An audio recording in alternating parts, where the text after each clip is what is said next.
يا ربي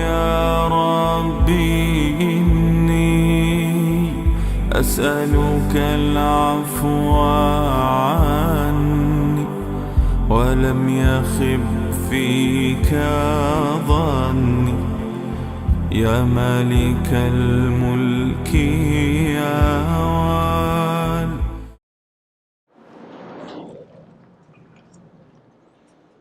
سائنس کی ہسٹری مرتب کی ہے مختلف پھر ان کو آج تک کبھی کسی پروفٹ کا ذکر نہیں ملا.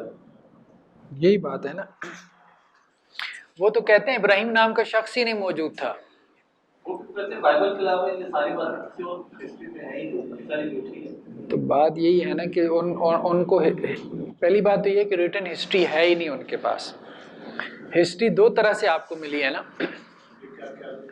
آرکیالوجی سے ملی ہے یا پھر آپ کو ریٹن ہسٹری ملی ہے. ریٹن ہسٹری ریلیجس جو کمیونٹیز ہیں ان کے پاس بہت پرانی ہے. ابھی ہم نے تورات کا ذکر کیا. تورات جو ہے وہ ہیروڈوٹس وغیرہ کے تاریخ لکھنے سے پہلے سے یہودیوں نے لکھ رکھی تھی. دوسری بات یہ ہے کہ ہیروڈوٹس وغیرہ بھی ان کے مینوسکرپٹس نہیں ملتے. جو قدیم ترین تاریخیں لکھی بھی گئی ہیں ان کے مینوسکرپٹس کہاں ہیں؟ قلمی نسخے. اس نے فلاں سے نقل کیا, اس نے فلاں سے نقل کیا.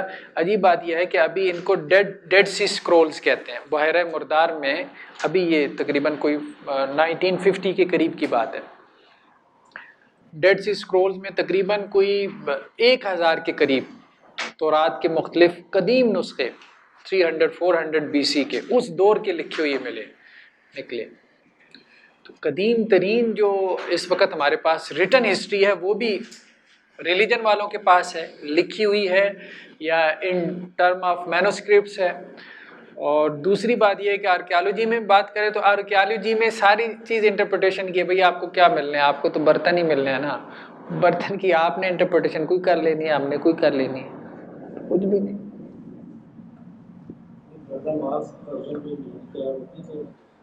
آخر وہ اس کو نہیں مانتے. وہ یہی کہتے ہیں یہ مسلمانوں نے اپنی طرف سے بنا لیا ہے. بہرحال اس میں جو پڑھا تھا وہ کہتے ہیں کہ محمد صلی اللہ علیہ وسلم اور یہ ساری ہسٹری بھی صرف ریلیجس بک میں ہے. ویسے اگر دیکھی جائے ہسٹری میں تو کہیں بھی نام ہے. اچھا ایک اور بات اسی سوال سے جی کہ جتنی بھی ہسٹری ہے نان ریلیجیس اس میں کہیں بھی کسی بھی پیغمبر کا ذکر نہیں.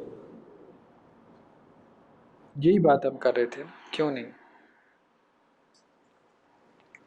یہی بات ہم ڈسکس کر رہے تھے کہ کیوں نہیں. اس کی وجہ یہ ہے کہ وہ ایک تو اپروچز جو ہے وہ زیادہ تر بائسڈ اپروچز ہیں.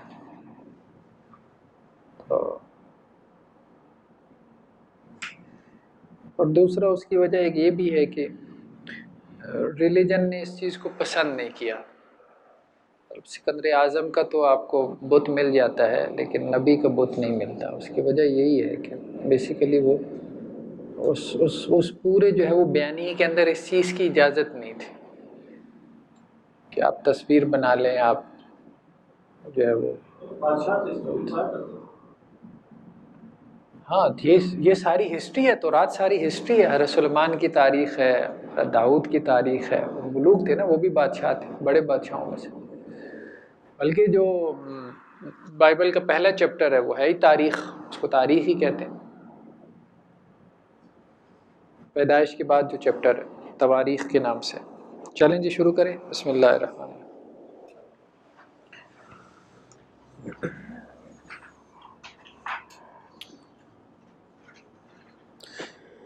تو پیج نمبر 67 سے ہے یہ. ہر قوم کی طرف نبی اور رسول بھیجے گئے, یہ ایک سٹیٹمنٹ ہے. وَلِكُلِّ قَوْمٍ هَادٍ, اللہ نے کہا کہ ہر قوم کی طرف ہم نے بھیجے ہیں. مطلب یہ کوئی بات نہیں ہے کہ جی فلاں کی طرف نہیں آئے, فلاں کی طرف نہیں آئے. ہاں البتہ یہ بات کہی ہے کہ اللہ تعالیٰ ام القریٰ میں رسول بھیجتے ہیں, بستیوں کی ماں میں. ہر بستی میں نہیں بلکہ جو مرکزی بستی ہوتی ہے. آدم علیہ السلام سے لے کے محمد صلی اللہ علیہ وسلم تک تمام انبیاء کا ضابطۂ حیات ایک ہی تھا اور وہ اسلام ہے. اگرچہ اس ضابطۂ حیات کی تشریحات اور توضیحات کہ جسے شریعت کہتے ہیں حوال و ظروف میں تبدیلی کی وجہ سے مختلف ادوار اور اقوام میں متنوع رہی ہے. ضابطہ حیات ایک تھا, دین ایک تھا, اس کی شرع شریعت جسے کہتے ہیں وہ مختلف تھی. حضرت موسیٰ کی شریعت اور تھی، حضرت عیسیٰ کی شریعت اور تھی. مطلب ضابطۂ حیات کسے ہم کہہ رہے ہیں، یعنی فنڈامنٹلز ایک تھے، بیسز ایک تھی. تمام انبیاء نے شرک سے منع کیا، قتل سے منع کیا، ایڈلٹری سے منع کیا. تمام انبیاء نے چوری سے منع کیا، جھوٹ سے منع کیا. تمام انبیاء نے نماز کا حکم دیا، روزے کا حکم دیا، حج کا حکم دیا، زکوٰۃ کا حکم دیا. بس بیسس سیم ہے، تفصیلات ڈیفرنٹ ہیں. مطلب نماز پڑھنے کا طریقہ ان کے یہاں کچھ اور تھا، ہمارے یہاں کچھ اور ہے. یہ ممکن ہے، یہ ٹھیک ہے. شریعت یعنی ضابطۂ حیات کی تفصیلات اور جزیات کی طرح. منہاج، اب دو چیزیں ہیں، ایک شریعت ہے اور ایک منہاج ہے. یہ اہم بات ہے. شریعت تو جو ہے وہ زندگی گزارنے کا ضابطہ ہے، کوڈ آف لائف ہے، ٹھیک ہے. منہاج کیا ہے؟ یعنی شریعت کو فرد اور معاشرے میں جاری اور ساری کرنے کا طریقہ، وے آف لائف. ہر قوم کے لیے مختلف رہا ہے. لِكُلٍّ جَعَلْنَا مِنْكُمْ شِرْعَةً وَمِنْهَاجًا. شریعت بھی مختلف رہی ہے، منہاج بھی مختلف رہا ہے، لیکن ضابطۂ حیات سیم رہا ہے، کوڈ آف لائف سیم رہا ہے، بیسس سیم رہی ہے، پرنسپل سیم رہے. لیکن ان پرنسپلز کی امپلیمنٹیشن کیسے کرنی ہے سوسائٹی پہ، اس کے لیے کیا میتھڈالوجی اپنانی ہے، دعوت کی ہو، جہاد کی ہو، تبلیغ کی ہو، قتال کی ہو، کیا ہو، وہ میتھڈالوجی کو ہم منہاج کہہ رہے ہیں. میتھڈالوجی جو ہے وہ شریعہ کی امپلیمنٹیشن کی وہ ڈیفرنٹ رہی ہے. یعنی یہ نہیں ہے کہ ہر نبی نے آ کے قتال کیا ہو، یہ نہیں، یا ہر نبی نے آ کے صرف دعوت کا ہی کام کیا ہو، یہ نہیں. قتال آپ صلی اللہ علیہ وسلم سے پہلے بھی ملتا ہے. حضرت موسیٰ کے مطلب انہوں نے بھی کہا تھا نا آ کے قتال کرو. حضرت سلیمان علیہ السلام کے دیکھ لیں، حضرت داؤد کے دیکھ لیں. محمد صلی اللہ علیہ وسلم کی بعثت کے بعد قیامت تک کے لیے اللہ کا دین کیا ہے؟ وہ اسلام ہے. شریعت کیا ہے؟ ہم اس کو شریعت محمدی کہتے ہیں، محمدن لا، ٹھیک ہے. اور منہاج کیا ہے؟ دعوت اور جہاد ہے. دو لفظوں میں اگر ہم بیان کریں کہ دین اسلام کو آپ نے کیسے نافذ کرنا ہے، میتھڈالوجی کیا ہے دین کی امپلیمنٹیشن کی، تو وہ دعوت اور جہاد کے لفظ ہیں. کبھی دعوت سے دین امپلیمنٹ ہوگا، کبھی جہاد سے ہوگا. اور اب ان تینوں پر عرفاً اسلام کے لفظ کا اطلاق درست ہے، ٹھیک ہے. منہاج کو بھی آپ اسلام کہہ سکتے ہیں، اور جو شریعت ہے اس کو بھی اسلام کہہ سکتے ہیں، شریعت اسلامیہ. اور جو بیسز ہیں ہمارے دین کی وہ تو ہے ہی اسلام. اس دین کے دو پہلو روایت اور فہم ہے. ہم نے کہا تھا نا، جب ہم نے کہا نا انٹری کہاں سے ہوئی، اللہ کی طرف سے ہوئی. بیسک مقدمہ ہمارا یہ تھا کہ اللہ نے اس دنیا میں بھیجا ہے اور کہا کہ ایک ضابطۂ حیات بھیجوں گا. اللہ نے بھیج دیا، آدم علیہ السلام کے دور میں بھیج دیا، ہر نبی کے دور میں بھیجا، آخری نبی کے دور میں بھی بھیجا. اب سوال یہ پیدا ہوا کہ وہ ضابطۂ حیات مجھے کیسے پتہ چلے گا، مجھ تک وہ ضابطۂ حیات کیسے پہنچے گا کہ جس کے اوپر عمل کر کے میں نے آخرت میں کامیاب ہونا ہے. ایک یہ کہ وہ مجھ تک پہنچے گا کیسے، اور دوسرا میں اس کو سمجھوں گا کیسے. دو بڑے سوال ہیں. اس دین کے دو پہلو روایت اور فہم ہے. یہ دین مجھ تک پہنچے گا کیسے؟ آج تو اللہ کے رسول نہیں ہے نا ہمارے درمیان، 1400 سال پہلے گزر گئے، ٹھیک ہے. تو اللہ کے رسول صلی اللہ علیہ وسلم نے جو دین اللہ نے اپنے رسول کو دیا تھا، تو وہ دین مجھ تک کیسے پہنچے گا 1400 سال بعد، یا آج سے 4000 سال بعد آنے والے انسانوں کو کیسے پہنچے گا، یا اس کو ہم سمجھیں گے کیسے، انٹرپریٹ کیسے کریں گے. جہاں تک دین کی روایت کی بحث ہے تو حصول علم کے ذرائع مینز آف نالج میں سے مستند ترین ذریعہ یا جامع ترین ذریعہ خبر ہے، اور وہی خبر ہی کی ایک قسم ہے. یہ نیچے حاشیے میں کچھ آیات دی ہوئی ہیں. ہم نے اس اسٹیٹمنٹ میں ایک بات کی ہے کہ مینز آف نالج کیا ہے، نالج منتقل کیسے ہوتا ہے، انفارمیشن کیسے ٹرانسفر ہوتی ہے. مختلف ذرائع ہیں نا، ٹھیک. تو کبھی خبر کے ذریعے سے، ابھی آ کے کوئی صاحب کلاس میں آتے ہیں، وہ چوک میں ایکسیڈنٹ ہو گیا، آپ کو خبر ملی نا، آپ کو ایک خبر کے ذریعے سے پتہ چلا، ایک بات آپ کے نالج میں آئی ہے. خبر ایک بہت بڑا ذریعہ ہے، ٹھیک.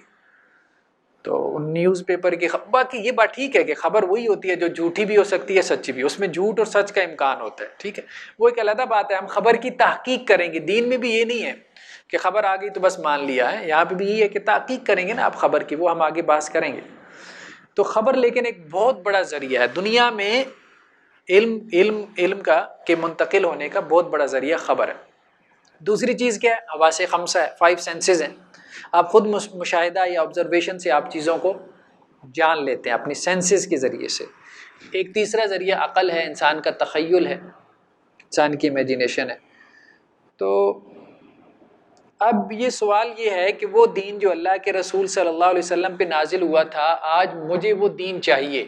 ہر بندہ یہ کہہ رہا ہے کہ میرے پاس وہ دین ہے، ٹھیک ہے، مختلف لوگ یہ کلیم کر رہے ہیں نا کہ میرے پاس وہ دین ہے، مجھ سے آ کے لے لو. تصوف والے کہہ رہے ہیں ہمارے پاس ہیں، جہادی کہہ رہے ہیں ہمارے پاس ہیں، ٹھیک ہے، وہ دعوت اور تبلیغ والے کہہ رہے ہیں ہمارے پاس ہیں، وہ فلاں کہہ رہے ہیں ہمارے پاس آ جاؤ. ہر کوئی کھینچ رہا ہے نا، شیعہ سنی والے اپنی اپنی طرف کھینچ رہے ہیں، ہر ایک یہ کہہ رہا ہے. اب ایسے میں ایک شخص چاہتا ہے کہ مجھے وہ دین مل جائے، تو اس کو کہاں سے ملے گا؟ تو ایک بات تو یہ ہے. دوسری خبر کی اہمیت کی بات ذرا دیکھیں، یہ جو نیچے اب اس کے بعد جو استدلال آ رہا ہے نا، اب اس کے بعد مطلب حواشی میں جتنی آیات آ رہی ہیں یا جتنی احادیث آ رہی ہیں یہ آہستہ آہستہ گہری ہوتی جائیں گی. مطلب اس سے استدلال سمجھنا پڑے گا. مطلب آپ تھوڑا سا غور کریں گے نا تو آپ استدلال بہت زیادہ سیکھ جائیں گے انشاءاللہ سے. تو اب یہ ایک سٹیٹمنٹ ہے، اس سٹیٹمنٹ کا ان آیات سے کیا تعلق ہے؟ یہ جو نیچے آیات ہیں حاشیہ نمبر 1 پر 69 میں، یہ خضر اور موسیٰ کا قصہ ہے.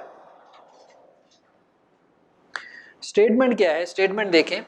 سٹیٹمنٹ یہ ہے کہ حصول علم کے ذرائع بہت سارے ہیں نا، حصول علم کے ذرائع میں سے مستند ترین اور جامع ترین ذریعہ خبر ہے. علم جن ذرائع سے ہمیں حاصل ہوتا ہے ان میں سے مستند ترین ذریعہ، سائنس والے کیا کہتے ہیں؟ مستند ترین ذریعہ کون سا ہے؟ حواس ہے نا، مشاہدہ، آبزرویشن، وہ تو یہی کہتے ہیں، ٹھیک ہے. فلاسفرز کیا کہتے ہیں؟ مستند ترین ذریعہ کیا ہے؟ عقل ہے. کشف والے کیا کہتے ہیں؟ مستند ترین ذریعہ کیا ہے؟ آپ کا ریلیجس ایکسپیرینس ہے، مذہبی واردات ہے، ٹھیک ہے. ہم یہ بات کر رہے ہیں کہ مستند ترین ذریعہ جو ہے وہ خبر ہے. اس پہ ہم نے ایک چیز کو دلیل بنایا، اس دلیل کا تعلق کیا بن رہا ہے؟ یہ کوئی صاحب ایکسپلین کریں. اس اسٹیٹمنٹ سے اس کا کیا، ان آیات کا کیا تعلق بن رہا ہے؟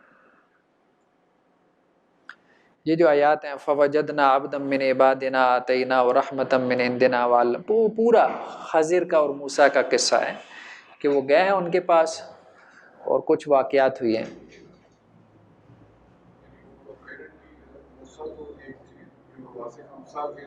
ہاں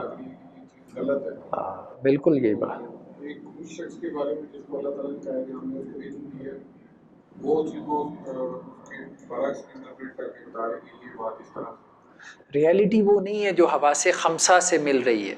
حضرت موسیٰ کو، ایک نبی کو بھی ان کے حواس خمسہ سے، یعنی ان کے حواس خمسہ غلطی نہیں کر رہے، ٹھیک ہے، کہ بچہ قتل ہو رہا ہے، کشتی کے اندر سوراخ ہو رہا ہے، ٹھیک.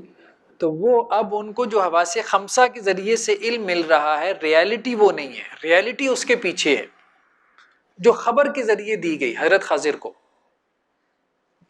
تو یہ بات یہاں پر آئی ہے. جی ہاں انبیاء کو ملتی ہے. ہم اس وقت خبر سے ہماری مراد وحی کی خبر ہے. پہلے وہ نبی پہ آئی، پھر نبی سے ہم تک آئے گی.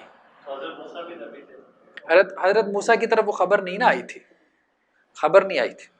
حضرت موسیٰ کا علم حواس کا علم تھا، حضرت خضر کا علم خبر کا علم تھا. خبر تو خبر کا علم جو ہے وہ حواس کے علم پہ غالب آ گیا.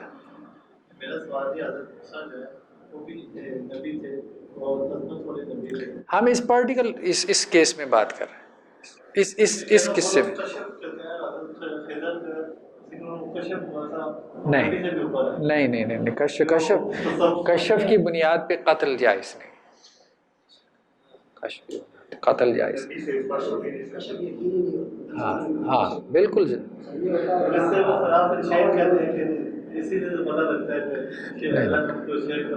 مجھے بتائیں آج کوئی کشف کی بنیاد پہ قتل کر دے؟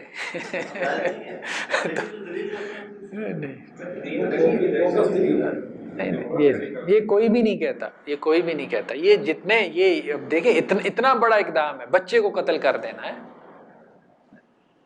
وحی کے بغیر. حضرت ابراہیم نے وحی تھی، اپنے بچے کو جو ہے وہ. اگرچہ سابقہ آسمانی کتب میں آج بھی بعض مقامات پر اللہ کا حکم موجود ہے، بعض مقامات پہ سابقہ آسمانی کتب میں آج بھی وہ اللہ ہم بات کر رہے ہیں نا اللہ کے دین کی، کہ اللہ کا دین ہمیں مل جائے. تو ہم یہ کہہ رہے ہیں کہ سابقہ آسمانی کتابوں میں بھی کہیں کہیں اللہ کا دین کی جھلک نظر آ جاتی ہے. ٹھیک ہے، اس کو آپ دیکھ لیں 1 نمبر حاشیے میں. پھر موسیٰ نے سب اسرائیلیوں کو بلوا کر ان سے کہا کہ اے اسرائیلیوں، تم ان آئین اور احکام کو سن لو جن کو میں آج تم کو سناتا ہوں، تاکہ تم ان کو سیکھ کر ان پر عمل کرو. میرے آگے تو اور معبودوں کو نہ ماننا. یہ اب آج کی تورات کی سٹیٹمنٹ ہے، میرے علاوہ اور معبودوں کو نہ ماننا.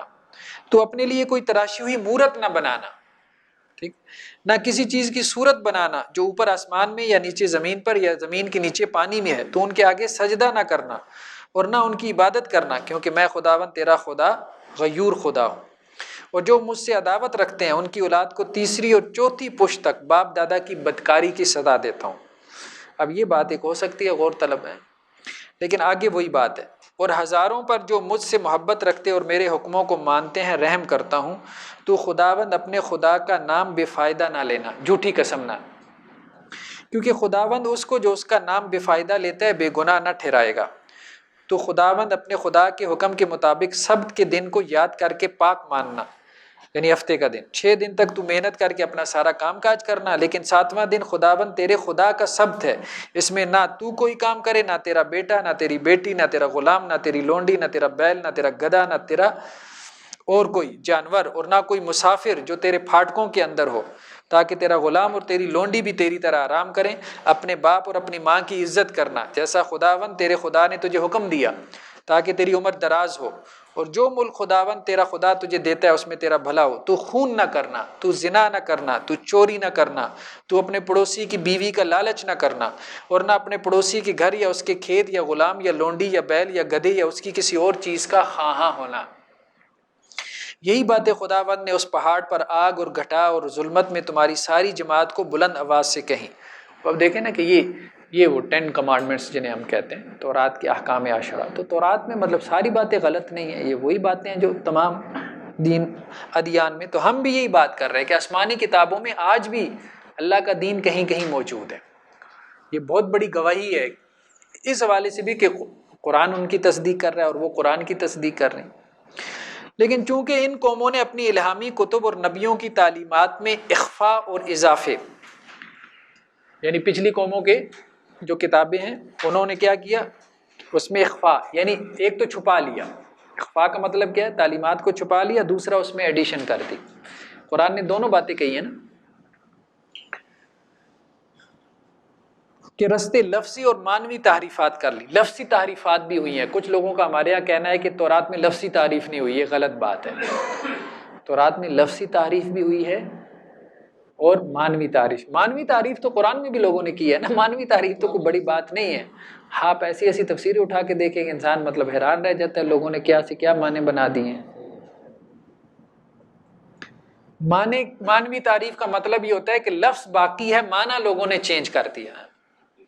لیکن تورات اور انجیل میں نہیں ہے، لفظ بھی چینج ہوا. یہ قرآن نے یہی کہا نا، یحرفونہ، وقد کان فریق منہم یسمعون کلام اللہ ثم یحرفونہ. تحریف ہوتی حرف میں، حرف کے اندر، لفظ کے اندر، ٹیکسٹ کے اندر. لہذا اب قیامت تک کے لیے انسانوں کی اخروی نجات کی لازمی شرط دین اسلام کو جاننے کا واحد محفوظ ذریعہ خالق کے آخری پیغمبر محمد رسول اللہ صلی اللہ علیہ وسلم ہے. یعنی پہلے دور میں بھی ادیان آتے رہے کہ لوگ کامیاب ہو جائیں، لیکن وہ محفوظ نہیں رہے. تو اب اگر کسی نے کامیاب ہونا ہے اس آزمائش میں، جس آزمائش کی ہم نے بات کی ہے، تو وہ اللہ کے رسول صلی اللہ علیہ وسلم کے دین پہ عمل کرے. محمد صلی اللہ علیہ وسلم کی بعثت کے بعد گزشتہ پیغمبروں کی اقوام کے لیے آپ صلی اللہ علیہ وسلم اور قرآن مجید کی اتباع اخروی نجات کی لازمی شرط ہے۔ یہ وہی آیات آ گئی ہیں جو ہم نے پہلے بھی بیان کی ہیں۔ یہ 2 نمبر حاشیے میں دیکھیں، وَإِذْ أَخَذَ اللَّهُ مِيثَاقَ النَّبِيِّينَ، نبیوں کو بھی یہ بات کہی گئی ہے نا کہ اگر تمہاری موجودگی میں اللہ کے رسول آ جائیں تو تمہیں لازماً ان کے اوپر ایمان لانا ہے۔ اور پھر رسول اللہ صلی اللہ علیہ وسلم کی ایک اور حدیث بھی ہے کہ حضرت عمر رضی اللہ تعالیٰ عنہ ایک دفعہ تورات کا مطالعہ کر رہے تھے، تو آپ صلی اللہ علیہ وسلم ناراض ہو گئے یہ دیکھ کے، تو آپ نے کیا کہا، یہ 73 نمبر پیج پہ ہے شروع میں، والذی نفسی بیدہ، اس ذات کی قسم جس کے ہاتھ میں میری جان ہے، لو ان موسیٰ کان حیا، اگر موسیٰ زندہ ہوتے آج، ما وسعہ الا ان یتبعن، تو ان کے پاس بھی کوئی رستہ نہیں تھا موسیٰ کے پاس بھی سوائے اس کے کہ میری اتباع کریں، ان کے لیے بھی نجات کا کوئی رستہ نہیں تھا۔ تو مطلب یہ بات اللہ کے رسول صلی اللہ علیہ وسلم، اس سے آگے بھی وہ ایک حدیث ہے، والذی نفس محمد بیدہ لا یسمع بی احد من هذه الامہ یہودی ولا نصرانی، میری اس امت میں کوئی یہودی کوئی نصرانی جسے میرے بارے میں خبر پہنچے، ثم یموت ولم یؤمن بالذی ارسلت بہ، پھر وہ مر جائے اور اس پہ ایمان نہ لے کے آئے جس کے ساتھ میں بھیجا گیا ہوں، یعنی قرآن پہ، الا کان من اصحاب النار، وہ جہنمیوں میں سے، بالکل کلیئر سٹیٹمنٹ ہے۔ تو اب جو ہے نا اللہ نے رستہ بند کر دیا ہے، مطلب کس چیز کا؟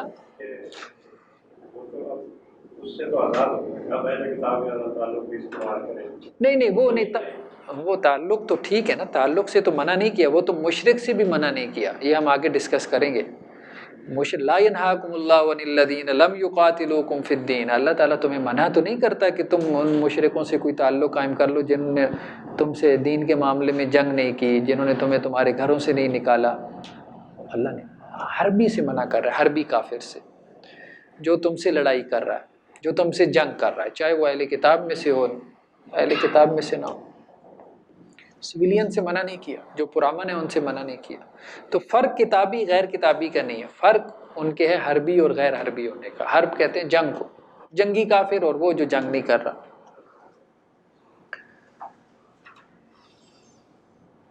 اور اللہ کے دین کو بیان کرنے میں آخری کتاب قرآن مجید سابقہ جمیع آسمانی صحائف پر نہ صرف حاکم ہے بلکہ ان کی ناسخ بھی ہے۔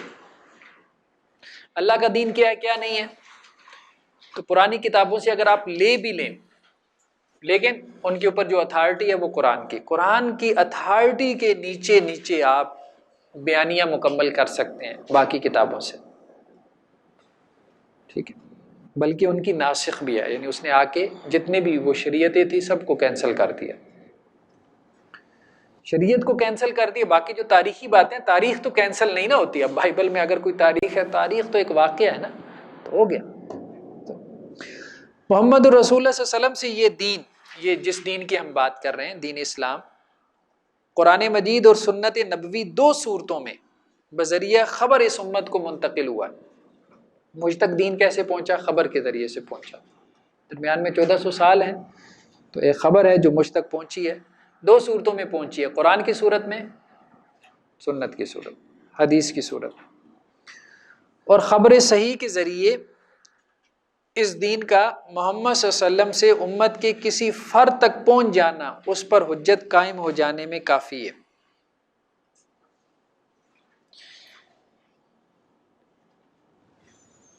چلیں جی، یہاں تھوڑی سی بات ڈسکس کر لیں۔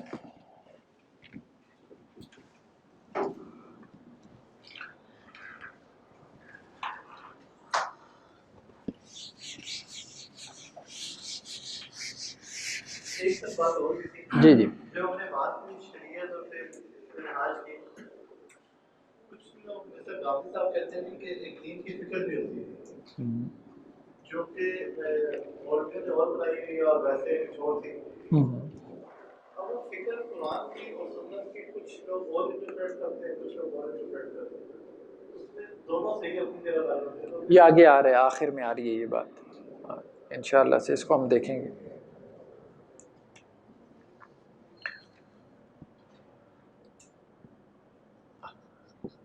اللہ کے رسول صلی اللہ علیہ وسلم، ان سے یہ دین اسلام جو ہے ایک خبر ہے، خبر کی صورت میں صحابہ کو ملا، صحابہ سے پھر تابعین نے لیا، تابعین سے پھر تبع تابعین نے لیا، پھر اسی طرح سے چل سو چل ہم تک پہنچ گیا.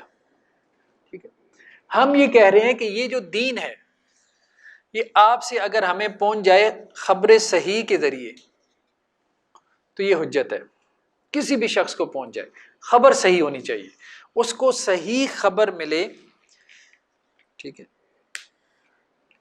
اور اس صحیح خبر میں اس کو کوئی بات بتائی جائے کہ آپ صلی اللہ علیہ وسلم نے یہ کہا ہے، یہ کر لو یہ نہ کرو، تو وہ بائنڈنگ ہو جاتے ہیں، وہ باؤنڈ ہو جاتا ہے، اس کے اوپر حجت قائم ہو جاتی ہے.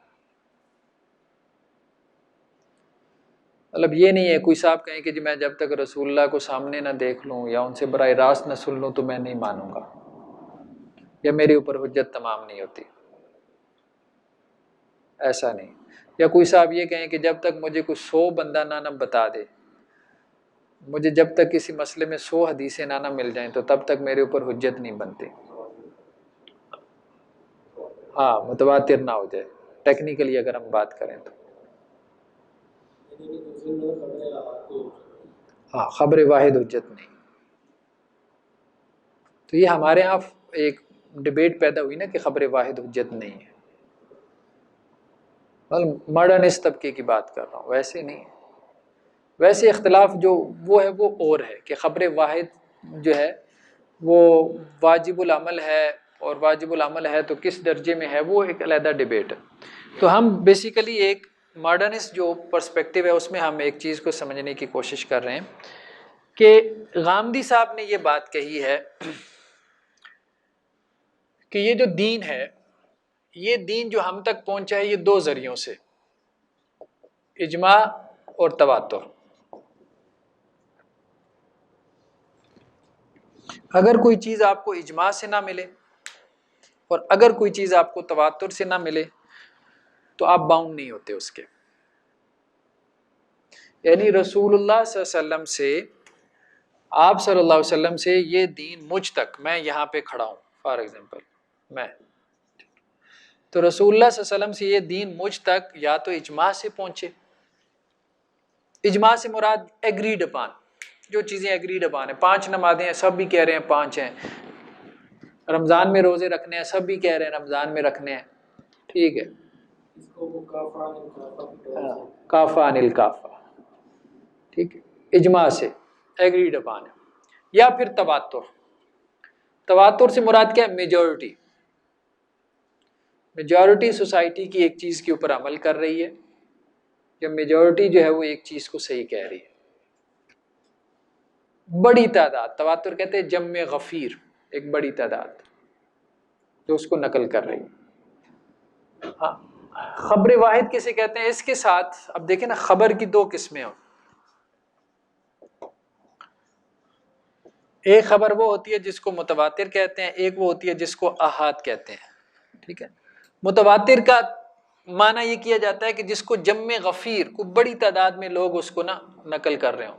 جیسے 70 صحابہ کہہ رہے ہیں کہ اللہ کے رسول نے یہ بات کہی، 70.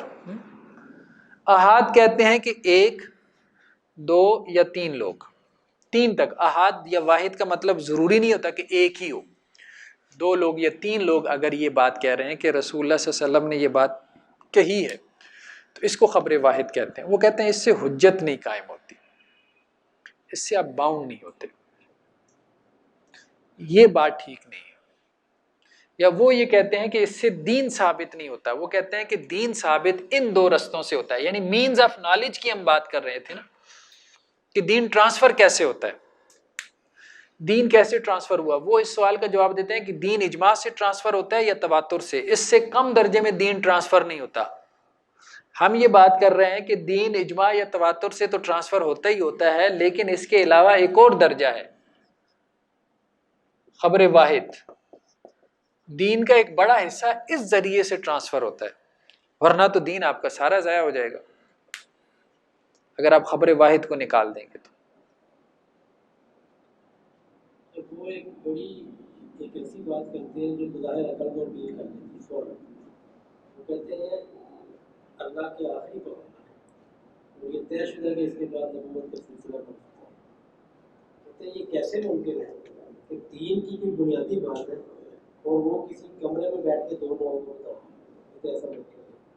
اگر وہ جو دو کمروں میں لوگوں کو بات بتا رہے ہیں وہ دین کے پہلے سے بتائے ہوئے کسی حکم کی تشریح ہو سکتی ہے، اس کی کر سکتی ہے، یہ چیز یہی بات اللہ کے بارے میں کہی جا سکتی ہے کہ اللہ کا آخری دین ہے، اور یہ کیسے ممکن ہے کہ اس نے ایک رسول بھیج کے پوری دنیا پہ قیامت تک کے لیے حجت قائم کر دی؟ وہ اللہ تعالیٰ 10 رسولوں کا اہتمام کر دیتے، کوئی 100 رسولوں کا اہتمام کر دیتے۔ بستیوں کے لیے الگ نبی پاک صلی اللہ علیہ وسلم نے بھی تو خبر واحد ہوئی ہے نہیں، خود نبی کی خبر کیا ہے؟ خبر واحد، اللہ سے خبر واحد آئی ہے نا، حضرت جبریل آئے، اکیلے آئے، حضرت جبریل سے آگے نبی صلی اللہ علیہ وسلم خبر واحد۔ پھر اللہ کے رسول صلی اللہ علیہ وسلم، بہت سمپل ہے، بہت سمپل ہے، اللہ کے رسول صلی اللہ علیہ وسلم سے جب صحابہ جو ہے وہ قرآن مجید کی تعلیم حاصل کرتے تھے، مسجد میں جیسے کوئی آیات نازل ہوئیں تو آپ نے پڑھ کے سنائی۔ اب اگر کوئی صحابی گھر جا کے اپنی مسز کو، اہلیہ کو بتاتا ہے کہ آج قرآن کی یہ آیات نازل ہوئی ہیں، تو وہ کیا کہتی تھی؟ پہلے جا کے رسول اللہ سے پوچھوں گی، یا 4 بندے اور آ کے مجھے بتائیں گے تو پھر مانوں گی قرآن ہے۔ اسی طرح سے آپ صلی اللہ علیہ وسلم نے جو گورنر بنا کے بھیجے، حضرت معاذ بن جبل کو بھیجا یمن کی طرف گورنر بنا کے، اب وہ اکیلا صحابی تھا نا، پورے علاقے کی طرف گیا، اس اکیلے صحابی نے بتایا کہ یہ قرآن ہے، یہ سنت ہے، سب نے فالو کیا۔ جی ہاں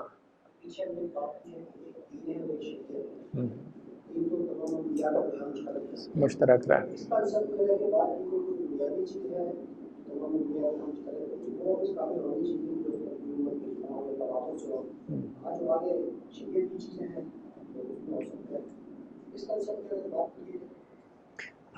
اصل میں بات کہیں اور نکل جائے گی، تھوڑا اس بحث کو کھول لیتے ہیں 5 منٹ میں اس کو وائنڈ۔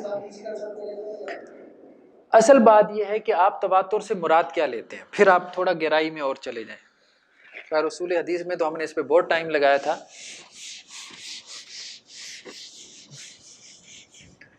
تواتر کیا چیز ہے؟ متواتر وہ کہتے ہیں جی متواتر ہو، خبر متواتر ہو، ٹھیک، مان لیا جی خبر متواتر ہو،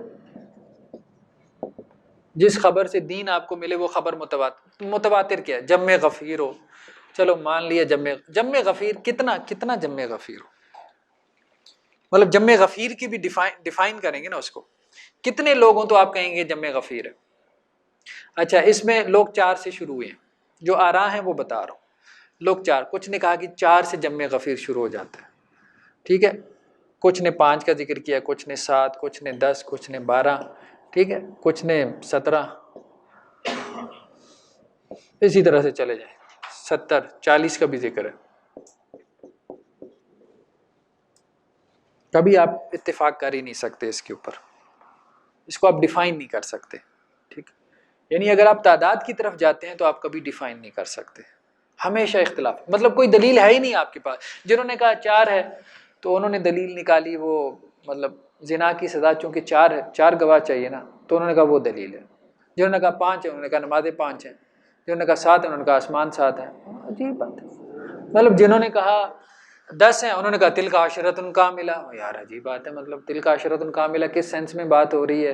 10 روزے جو ہے وہ، اور کچھ جنہوں نے کہا 12 ہیں ان کی دلیل کیا؟ احد عشر کوكبا والشمس والقمر، بل 11 بل 12 نہیں 11۔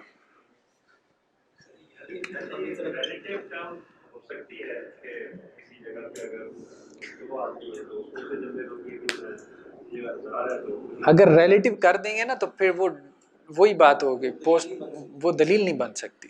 اس لیے ابن تیمیہ اس پہ بہت اچھی بات کی، انہوں نے کہا تواتر سے یہ مراد تعداد نہیں ہے، تواتر سے مراد کوانٹیٹی نہیں کوالٹی ہے۔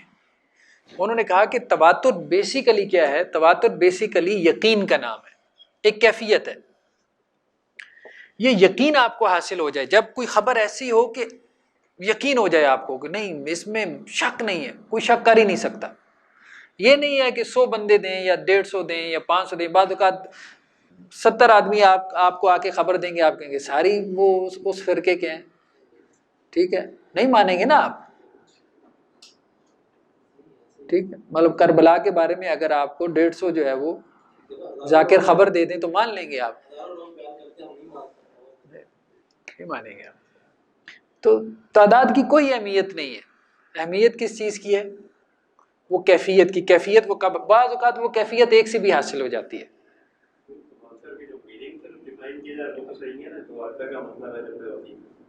ہاں یہ معنی صحیح نہیں ہے. یہ معنی اس کا آیا ہے گریک سے. تواتر کی اصطلاح متقدمین محدثین کی اصطلاح نہیں ہے. آپ کی اصول حدیث کے جتنے کتابیں ہیں جو ابتدائی کتابیں، اس لیے جو بیسک سورس ہے مقدمہ ابن صلاح ہے. اصول حدیث کی بڑی کتابوں میں مقدمہ ابن صلاح ہے. مقدمہ ابن صلاح میں ابن صلاح یہ کہتے ہیں کہ تواتر کی اصطلاح جو ہے وہ ہمارے لیے اجنبی ہے، مطلب ہمارے محدثین کے لیے. یہ سب سے پہلے خطیب بغدادی صاحب نے اس کو لیا اصول فقہ سے. اصول فقہ والوں نے لیا اس کو یونانیوں سے، کیونکہ اصول فقہ میں منطق بہت استعمال ہوئی ہے. ٹھیک ہے، تو وہ منطق ساری یونانی منطق تھی. تو منطق کے راستے یہ اصول فقہ میں آئی. اصول فقہ سے یہ آئی اصول حدیث میں. 456 میں وفات ہے خطیب بغدادی کی. یعنی آپ کہہ سکتے ہیں کہ 5ویں صدی ہجری میں جا کے پہلی مرتبہ تواتر کی اصطلاح استعمال ہو رہی ہے. اس سے پہلے محدثین کوئی محدث نہیں استعمال کر رہا. خبر کہہ رہے ہیں، دین خبر سے منتقل ہو رہا ہے. خبر صحیح ہے یا خبر غلط ہے، خبر جھوٹی ہے یا خبر سچی ہے، خبر کی بات ہو رہی ہے. اچھا ایک اور بات وہ کہتے ہیں اس سلسلے میں وہ کہتے ہیں کہ اصل میں یہ کار حدیث نہیں ہے جو آپ سمجھ رہے ہیں. میں یہ کہتا ہوں کہ اس پورے کانٹینٹ میں دین کا نیا حکم بیان ہی نہیں ہوگا.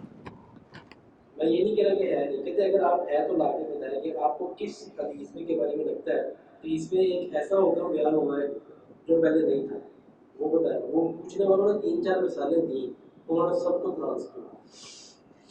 اس نے کہا وراثت کا قانون ہے کہ جی وہ باپ کا قاتل وراثت سے نکل جاتا ہے، یہ نیا حکم ہے. انہوں نے کہا نہیں یہ بھی پرانی ہے.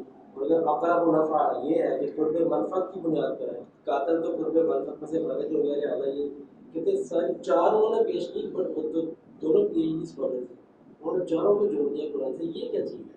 یہ پلانڈ ہو سکتا ہے. میرے ساتھ ان کی نشستیں ہوئی ہیں، میرے ساتھ تو نہیں جوڑا. نہیں جوڑا آپ نے 3-4 دن تو ان کے گھر میں نشست ہوئی تھی غامدی صاحب سے. نہیں وہ اس وقت ڈی ایچ اے میں رہتے تھے. سوال و جواب کی صورت میں تو میں نے کہا قرات کے بارے میں آپ کیا کہتے ہیں. میں نے انہیں یہ بات کی. میں نے کہا بات یہ ہے دیکھیں میں تو کوئی مناظرہ کرنے نہیں آیا، میں نے کتاب لکھی آپ کے بارے میں. مجھے آپ کے شاگرد یہ کہتے ہیں کہ میں نے آپ کو سمجھا نہیں ہے، تو یہ بہت بڑی بات ہے. اگر میں نے آپ کو بغیر سمجھ کے تنقید کی ہے تو غلط ہے، نہیں کرنا چاہیے، اخلاقی طور پہ درست نہیں ہے. لیکن میں آپ کے پاس اس لیے آیا ہوں، میں صرف آپ کا موقف سمجھنا چاہتا ہوں کہ جو میں نے سمجھا ہے وہ ٹھیک سمجھا ہے کہ غلط سمجھا ہے. بس مجھے صرف یہ پوچھنا ہے. اچھا میں ان کے سامنے رکھتا گیا، اچھا یہ بتائیں مجھے آپ کی یہ عبارت سے یہ سمجھ میں آتی ہے. کہیں پہ انہوں نے کہا یہ ٹھیک سمجھا ہے، کہیں پہ انہوں نے کہا نہیں یہ غلط سمجھا ہے. میں یوں نہیں اس کو یوں بیان کروں. ایک جگہ بات آ گئی قرات کی. میں نے کہا آپ قرات کے بارے میں کہتے ہیں ویریس ریڈنگز آف قرآن، مطلب قرآن کو پڑھنے کے جو مختلف سٹائلز ہیں. کہتے ہیں کہ میں نے کہا آپ کہتے ہیں یہ فتنہ ہے عجم کا، یہ ایڈیشن ہے قرآن میں. کہتے ہیں ہاں بالکل میں یہی کہتا ہوں. میں نے کہا اچھا مجھے یہ بتائیں قرآن ثابت کیسے ہوگا آپ کے نزدیک؟ انہوں نے کہا اجماع سے. میں نے کہا اجماع سے مراد عوام کا اجماع ہے یا علماء کا؟ کہتے ہیں علماء کا اجماع مراد ہے. ظاہری بات ہے عوام تو قرآن پڑھنا نہیں جانتی. وہ تو اب دیکھیں بوڑھی اماں جو قرآن پڑھا رہی ہے دیہات میں وہ بھی صحیح نہیں پڑھی بیچاری. تو اجماع سے مراد ہمیشہ علماء کا اجماع ہوتا ہے. تو میں نے کہا علماء تو سارے اس پہ ایگریڈ اپان ہے کہ یہ قرآن ہے. قرات جو ہیں ویریس ریڈنگز آف دی قرآن یہ ساری مطلب جو ہمارے ہاں مشرق میں پڑھی جا رہی ہیں تو وہ مغرب والے علماء کہتے ہیں کہ یہ قرآن مجید ہے جو مغرب میں پڑھی جاتی ہیں. مراکش میں، مغرب سے مراد بلاد اسلامیہ کا مغرب، مراکش میں اور تیونس میں، الجزائر میں، لیبیا وغیرہ میں زیادہ تر روایت ورش چلتی ہے. تو امام نافع کے ایک شاگرد ہیں ورش، ان کی قرات. تو میں نے کہا علماء تو سارے اس بات پہ متفق ہیں کہ یہ قرآن ہے. تو اس پہ وہ خاموش ہو گئے. تو بات یہ ہے کہ وہ نہیں اس طرح سے جواب نہیں ہے. انہوں نے جواب بنانے کی کوشش کی ہے، ٹھیک ہے محنت کی ہے, انہوں نے ایفرٹ کی ہے, اس ایفرٹ کو اپریشیٹ کرنا چاہیے. لیکن ہم بھی نہیں کہہ رہے کہ وہ منکرین حدیث ہیں. بات یہ ہے کہ ڈبیٹ کریں. مطلب میں تو خود اس چیز کا قائل نہیں ہوں کہ آپ کسی کو کوئی ٹائٹل دیں, ٹھیک ہے. اور ہاں نہیں وہ نہیں, بلکہ مجھے انہوں نے خود بڑا اپریشیٹ کیا ان کے حلقے میں. اور ان کے داماد جو تھے حسن, وہ مولانا یوسف بن نوری صاحب کے بلکہ وہ ہیں, کیا نام ہے, نواسے ہیں. تو وہ بلکہ میں نے غامدی صاحب کا مضمون آیا تھا تو اس کو میں نے کرٹیسائز کیا تھا. تو وہ حسن نے مجھے بتایا کہ آپ کا آرٹیکل میں نے غامدی صاحب کو پڑھایا, کہنے لگے یار بہت اچھی تنقید ہے, اس لیے کہ کم از کم مجھے صاحب کہہ کے مخاطب کیا ہے اور ہر جگہ یہ نہیں کہا کہ مطلب اب دیکھیں نا, ایک بندے کو اتنی گالم گلوچ پڑ رہی ہو, اس کو آپ عزت سے مخاطب کر دیں, وہ کتنا خوش ہو جاتا ہے. اور وہ پھر حسن نے مجھے بتایا کہ میں نے اپنے پورے حلقے میں تمہارے آرٹیکلز بانٹے ہیں جو تم نے غامدی صاحب پہ تنقید کی ہے. ہمیں اتفاق نہ ہو لیکن ہم کہتے ہیں کہ اگر غامدی پہ تنقید پڑھنی ہے تو ان صاحب کی پڑھو یار, اور کسی کو نہ پڑھو. تو یہ ہے, یہ بہت ضروری ہے. مطلب اپنے آپ کو آپ اخلاقی دلیل ہمیشہ جو ہے وہ علمی دلیل سے زیادہ وزنی ہوتی ہے.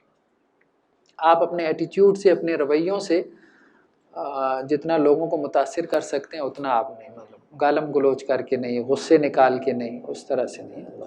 یہ غامدی صاحب کی بات ٹھیک ہے, یہ غلط ہے. تجزیے کا مطلب تنقید کا مطلب ہی یہی ہوتا ہے. تنقید کا لفظ نقد الدراہم سے بنا ہے نا. نقد الدراہم کسے کہتے ہیں؟ کھوٹے سکوں کو,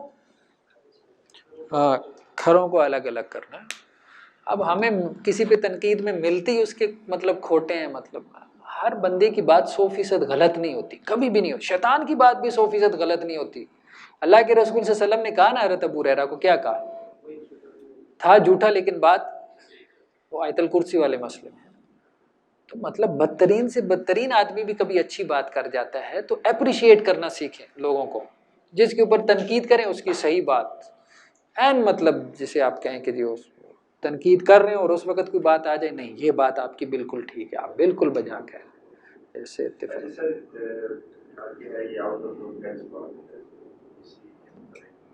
جیسے یہ ہے کہ آپ کسی کے اوپر بھی ایسے بڑا ترتیب وغیرہ کوئی تعویل کی غلطی کی وجہ سے غامدی صاحب نے ایک تعویل مثلا اور کامیابی کے بارے میں لکھی ہے, اس نے کبھی نبوت کا دعویٰ ہی نہیں کیا. غلط ہے, بالکل غلط تعویل ہے, بالکل غلط تعویل ہے. باقی یہ ہے کہ ہم کسی کو روک بھی نہیں رہے. ہم ایک بات کر رہے ہیں کہ جہاں بہت سارے ہماری سوسائٹی میں ایسے علماء ہیں جو یہ سب کچھ کر رہے ہیں, آپریشن کہہ لیں, جو کچھ بھی کہہ لیں, ایک بڑی تعداد ایسی علماء کی ہے. تو کچھ ایسے بھی ہونے چاہیے جو ذرا دوسرے طریقے سے بھی اصلاح ہو سکتا ہے. اس کے ذریعے سے وہ اللہ نے جو کہا نا حضرت موسیٰ کو فرعون کے بارے میں, کیا کہا تھا کہ ذرا نرم بات کرنا ہے. فَقُولَا لَهُ قَوْلًا لَيِّنًا لَعَلَّهُ يَتَذَكَّرُ. ہو سکتا ہے اس کے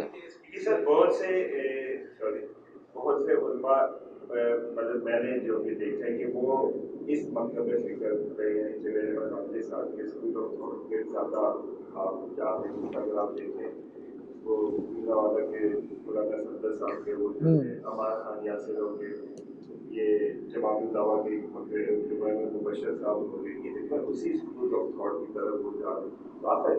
یہ لوگ تو بڑے نالجیبل ہے ہر ایک, ان کو آخر اس میں وہ کیا چیز مل رہی ہے, کیا یہ کوئی آسانی ڈھونڈنا چاہ رہے اپنے لیے؟ نہیں, ہم کسی کو کسی کو ہم کچھ نہیں کہتے, نہ کسی کی نیت پہ. ہم غامدی صاحب کے نا ایک دفعہ ادارے میں المورد میں ایک ڈسکشن ہو رہی تھی. ہم کچھ لوگ تھے, کچھ ان کے لوگ تھے, کچھ ہمارے مدرسے کے تھے. غامدی صاحب کے ایک شاگرد تھے, ابھی میرے ذہن میں ان کا نام نہیں آ رہا, بزرگ تھے وہ بھی. تو وہ تھوڑی ڈسکشن آگے چلی تو وہ ایسی جیسے تنگ ہو کے نا بندہ کہتے ہیں غامدی صاحب سے, کہتے ہیں غامدی صاحب مجھے یہ نہیں سمجھ میں آ رہی, یہ نہیں سمجھ میں آ رہی کہ ٹھیک ہے ان کے آپس میں اختلاف ہیں, یہ بریلوی دیوبندی اہل حدیث آپس میں لڑتے ہیں, ایک دوسرے کو گمراہ کہہ رہے ہیں, بدعتی کہہ رہے ہیں, تکفیر بھی کر رہے ہیں, یہ سارے اس بات پہ متفق ہیں کہ آپ غلط ہیں. یہ سارے ہی متفق ہیں, مطلب مجھے یہ نہیں سمجھ میں آ رہی. اب وہ ان کے فالوور ہیں, وہ دیکھیں وہ کس اینگل سے سوچیں.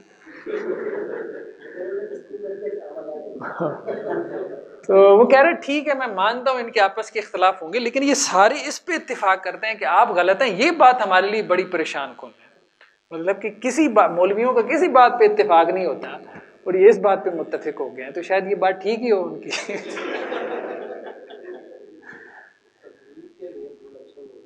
جیسے اس طرح تو مولوی سارے مولانا مولوی کہتے ہیں.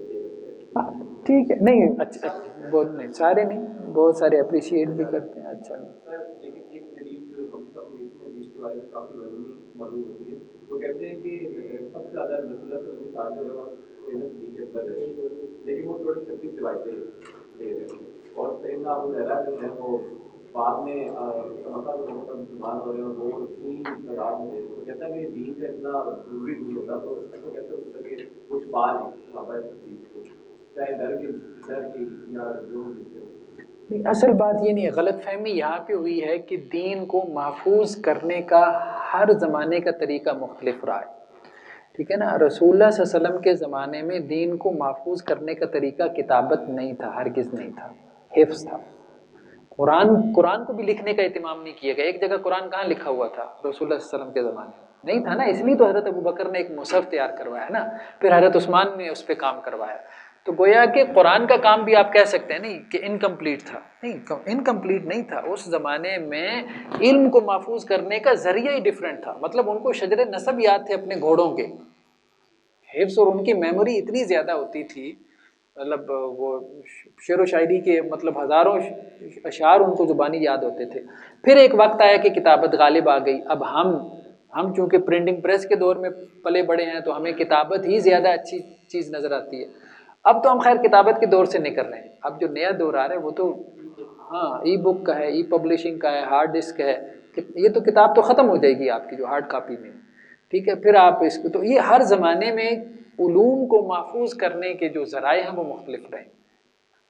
تو یہ اس بات کو نہیں سمجھ پائے کہ اس دور کا سب سے بڑا ذریعہ مطلب اس دور کا کیا. اب بھی آپ دیکھ لیں، مجھے یہ بتائیں قرآن مجید لکھا ہوا ہو اور دوسری طرف قرآن کا حافظ ہو، پرائمری سورس کون سا ہے؟ پرائمری سورس حافظ ہے. آپ کے آپ کے ہاں کوئی قرآن پبلش کرنے کی اجازت نہیں ہے جب تک 2 حفاظ. آخر میں وہ سرٹیفکیٹ ہوتا ہے، کبھی مصحف جا کے کوئی بھی کھول کے دیکھ لیں کہ فلاں قاری صاحب نے جو ہے وہ تصدیق کی ہے کہ یہ لکھا ہوا قرآن جو ہے وہ ان کی میموری کے مطابق ہے. میموری آج بھی اصل ہے، لکھا ہوا اصل نہیں ہے. یعنی لکھے ہوئے کو تصدیق چاہیے حافظے کی. بل وہ آیات بینات فی صدور، یہ تو آیات بینات ہیں سینوں کے اندر. بس یہ مکہ کے اندر وہ نہیں تھے، شاید مدینہ کے ہاتھ میں آ کے ریکارڈنگ کے لیے کچھ کو آزاد پیدا ہو گئے. نہیں، مکہ میں تو شریعت نازل ہی نہیں ہوئی. مکی قرآن میں اب آپ دیکھتے ہیں کہ وہ آخرت کا ذکر ہے، توحید کا ذکر ہے. ٹھیک ہے، تو اس لیے وہاں پہ تو شرع کا مسئلہ ہی نہیں تھا، احادیث کا مسئلہ ہی نہیں تھا. بیسیکلی احادیث کیا ہیں؟ قرآن مجید کی تفسیر ہے نا. تو قرآن مجید میں احکام تو مدنی قرآن میں آئے. دوسری بات یہ ہے کہ مدنی قرآن میں بھی رسول اللہ صلی اللہ علیہ وسلم نے کچھ لوگوں کو باقاعدہ تیار کیا. حضرت ابو ہریرہ نے کہا تھا نا کہ میں بھول جاتا ہوں، آپ کی باتیں سنتا ہوں تو سمیٹ لو. کہتے ہیں اس کے بعد نہیں بولا. یہ رسول اللہ صلی اللہ علیہ وسلم نے کچھ لوگوں کو اس مقصد کے لیے تیار کیا تھا. جیسے حضرت عباس کو، عبداللہ بن عباس کو ہے، مطلب حدیث میں آتا ہے نا اپنے سینے کے ساتھ ملایا اور سینے کے ساتھ سینہ ملا کے پھر دعا دی اللہم علم التعویذ. اب یہ ابو بکر کے ساتھ نہیں کیا، یہ عمر کے ساتھ نہیں کیا. مطلب ہر ایک کا اپنا میدان ہے نا. ابو بکر کا اپنا میدان ہے، حضرت عمر کا اپنا میدان ہے. کسی کو تفسیر میں لگا دیا، کسی کو حدیث میں لگا دیا، کسی کو جو ہے وہ مطلب گورنری میں لگا دیا. اس طرح سے وہ صاحب واضح ہے کہ جب سارے صحابہ تھے تو ان کے دنوں کی تھی جن سے وہ حادث گزارے زندگی 2 سال بنی ان کے بعد. اور جب گزارا جو ہے دور تک رہی ہیں کہ تعلیم کے سامنے آئے اور ضرورت پیش آئی کیا وہ چیزیں ان پر بھی بن رہی. یہ بات بھی ٹھیک ہے، بالکل ایسے ہی ہے.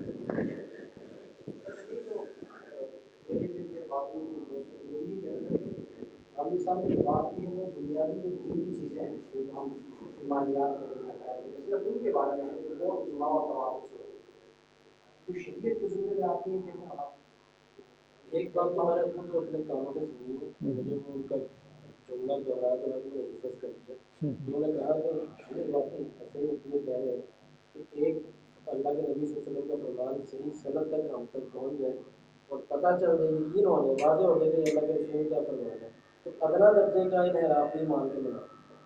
یہ ان کے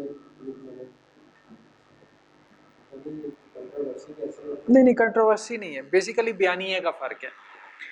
بیانیہ یہ ہے کہ وہ یہ کہتے ہیں کہ خبر واحد جو ہے وہ مستند ذریعہ نہیں، اس لیے دین کے ثبوت میں معتبر نہیں ہے، دین کی تشریح بھی معتبر ہے.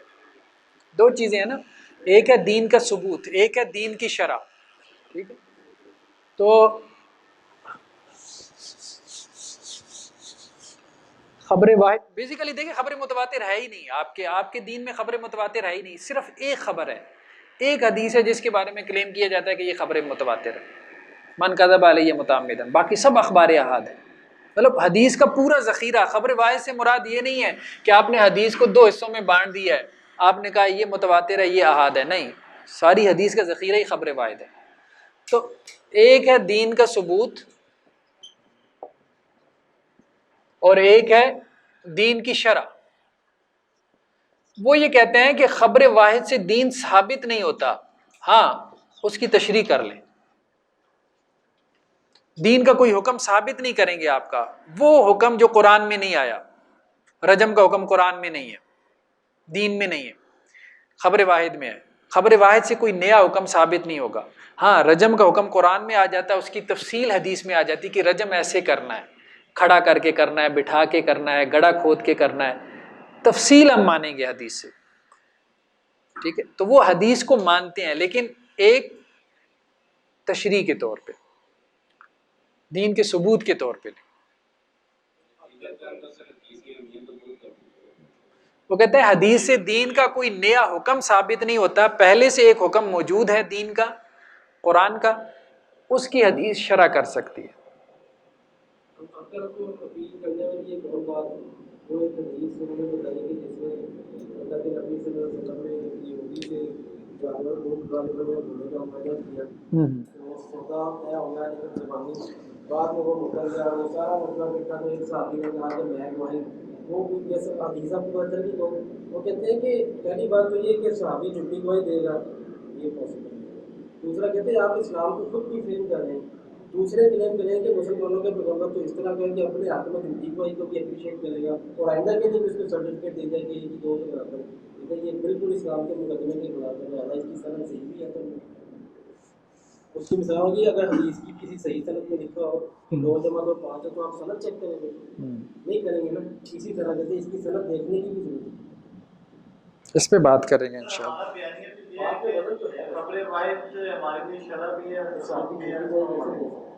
خبر واحد سے دین ثابت بھی ہوتا ہے اور دین کی شرح بھی ہوتی ہے. جی جی جی تمام لوگوں کا اتفاق، کیونکہ بہت سارے احکامات ایسے ہیں جو صرف خبر واحد میں. ٹھیک ہے، جیسے درندے ہیں، چیر پاڑ کرنے والے درندے ہیں، خبر واحد میں حکم ہے نا کہ اللہ نے شیر چیتے کو حرام قرار دیا، اللہ کے رسول صلی اللہ علیہ وسلم نے گدھے کو حرام قرار دیا. وہ ان چیزوں کی حرمت جو ہے وہ خبر واحد سے نہیں مانتے. وہ بھی کہتے ہیں گدھا حرام ہے، وہ کہتے ہیں فطرت ہے، بس مزاج آپ پسند نہیں ہے نہیں کھاؤ. ہو سکتا ہے نتائج میں وہ آپ کے ساتھ کھڑے ہوں، لیکن وہ اس وجہ سے نہیں مان رہے کہ وہ حدیث میں آ گیا کہ گدھا کھانا حرام ہے. ایک آڈیو میں ان کی سن رہا تھا، انہوں نے وہ اپنی کتاب پڑھائی بھی ہے. ایسے ہی وہ شیر کے بارے میں کہتے ہیں حدیث پڑھنے کی ضرورت کیا ہے، جب پہلے سے ہی پتا کہ وہ زندہ ہے تو ضرورت نہیں. تو وہ یہ نہیں، وہ حدیث کی وجہ سے نہیں مانتے. تو بہت ساری چیزیں جو حدیث میں حرام ہے، ہو سکتا ہے وہ بھی اس کو حرام سمجھ رہے ہوں، لیکن وہ اس کی انٹرپریٹیشن کسی اور طرح سے کر، لیکن کہیں پھر اختلاف پڑ جائے گا. ایک آدمی نے سوال کر دیا اچھا مینڈک، ٹھیک ہے بھائی دل کرتا ہے تو کھا لو، ٹھیک ہے. اب کہیں جا کے آپ کا اختلاف بھی پڑ جائے گا. چلیں جی، قرآن مجید کی خبر کا ثبوت 74 پیج نمبر 74 ہے. 10 منٹ ہے ہمارے پاس، کچھ پڑھ لیں. قرآن مجید کی خبر کا ثبوت، اصول قرات، حدیث کا اصول حدیث، یعنی ہر ایک خبر علیحدہ ہے نا. قرآن کی خبر ثابت کیسے ہوگی، قرآن کیسے ثابت ہوگا، اس کے اپنے اصول ہیں. 3 اصول ہیں بیسیکلی. ٹھیک، حدیث کی خبر کیسے ثابت ہوگی، اس میں آپ نے جن لوگوں نے صحیح حدیث کا پڑھا ہوگا 5 شرائط ہیں. ٹھیک ہے، 5 اصول ہیں نا، کہ راوی اس کا عادل ہو، ضابط ہو، سند منقطع نہ ہو، اس میں شیوذ نہ ہو، اس میں علت نہ ہو. ٹھیک، اسی طرح سے تفسیری اقوال کا جو ثبوت ہے وہ اصول تفسیر کی روشنی میں ہوگا، یہ نہیں کہ تفسیری اقوال جو ہے وہ اصول حدیث کی روشنی میں ثابت کرنا شروع کر دیں. یہ بہت اہم ہے. سیرت کا اصول سیرت اور تاریخ کا اصول تاریخ کی روشنی میں ہوگا. اب ہمارے یہاں ہو کیا رہا ہے کہ تاریخی واقعات کو آپ اصول حدیث کے ذریعے سے پرکھ رہے ہیں. اگر آپ تاریخ کو اپنی اصول حدیث سے پرکھنا شروع کر دیں گے کچھ بھی نہیں بچے گا. سارے کذاب جھوٹے راوی ہیں جنہوں نے تاریخیں نقل کی ہیں.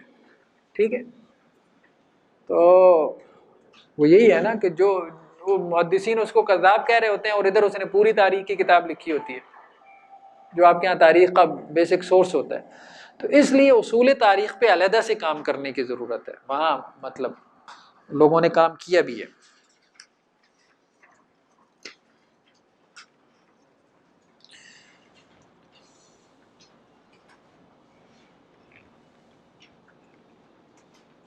تو اس پہ امام ابن تیمیہ رحمۃ اللہ علیہ نے یہ مقدمہ اصول تفسیر سے کچھ کوٹیشنز ہیں، یہ عربی میں ہیں 77 اور 78 پیج نمبر پہ،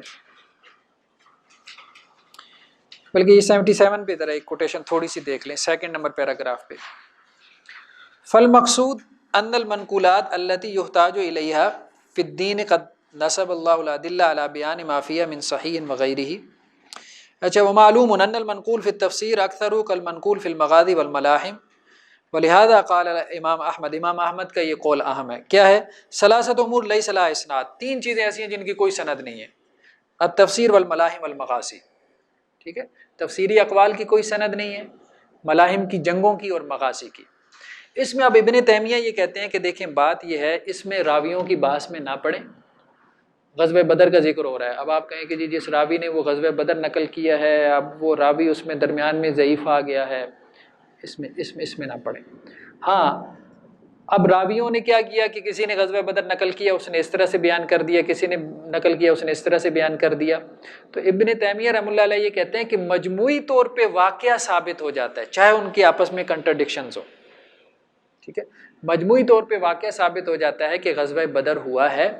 ہاں، اس کی تفصیلات میں چونکہ ان کی کنٹرڈکشن ہے تو آپ تفصیلات کو آپ چھوڑ دیں. پر تفصیلات میں یہ کنٹرڈکشنز ہیں کہ 3 آدمی مسلمانوں کی طرف سے نکلے تھے مبارزت کے لیے جنگ سے پہلے اور 3 کفار کی طرف سے نکلے تھے. تو کفار کی طرف سے جو نکلے تھے وہ کون سے تھے؟ جو مسلمانوں کی طرف سے نکلے تھے وہ کون سے تھے؟ آپس میں کن کن کا مقابلہ ہوا؟ اب اس میں اختلاف ہو گیا. کسی نے کہا ادھر سے یہ نکلے تھے ادھر سے یہ نکلے تھے، اس نے اس کو مارا اس نے اس کو قتل کیا، تو یہ اس میں اختلاف ہو گیا. تو اب تفصیلات ثابت نہیں ہوتی لیکن مجموعی واقعہ، مجموعی طور پہ تاریخی واقعہ ثابت ہو جاتا ہے کہ ایسا ہوا ہے. تفصیلات بھلے واقعہ کربلا ہوا ہے، تفصیلات اب ظاہری بات ہے اب آپ نہیں کہہ سکتے. اب کچھ ہمارے ایسے ہیں جو یہ بھی کہتے ہیں واقعہ کربلا ہی نہیں ہوا. ہاں مطلب ہاں واقعہ کربلا ہوا ہی نہیں ہے، تو مطلب یہ نہیں، مطلب اس طرح سے. اب تو تفصیلات میں تو اب ظاہری بات ہے ایگزیجریشن بھی ہوئی ہے، وہ تو سب لوگ مانتے ہیں کہ ایگزیجریشن ہوئی ہے، سب کے بیانات سیم نہیں ہیں. میڈیا کی ٹیم بیٹھ کے پکچرائزیشن کر رہی تھی کہ ادھر سے چیز آ رہا ہے. تو یہ تفصیلات میں کسی بھی واقعہ کی تفصیلات میں اختلاف ہو سکتا ہے. آج میرے خیال میں اتنا کافی، آگے سے جو ہے نا وہ بات نہیں شروع ہو رہی ہے، وہ لمبی بحث ہو جائے گی. کوئی سوال ہو 5 منٹ میں تو وہ کر لیں پھر.